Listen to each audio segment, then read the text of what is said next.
बघा 0.75 क तसेच 5 8 तर क बराबर किती असा प्रश्न सोडवायचा कसा सर? ह्या दोन राशी म्हणून या गणिताची मांडणी लक्षात घ्या. 0.75 अंशस्थानी मांडा, क छेदस्थानी, समोर 5 8 मांडणी 5/8 असे. आता त्रैराशिक पद्धतीनं तिरपा गुणाकार करा, जसं की 8चा 0.75 सोबत 5चा क सोबत हा गुणाकार 6 बराबर 5 क.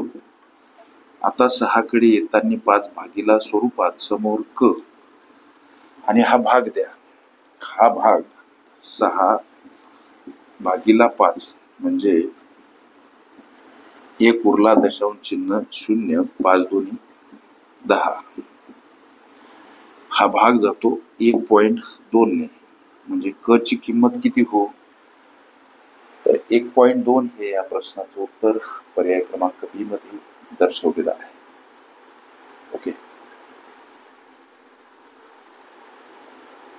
संकीर्ण प्रश्नसंच ही माझी प्लेलिस्ट अवश्य बघा. त्यामध्ये विविध स्पर्धकांनी विविध अंगांनी विचारल्या संभाव्य अशा असंख्य प्रश्नांचा सराव तुम्हास करता येईल.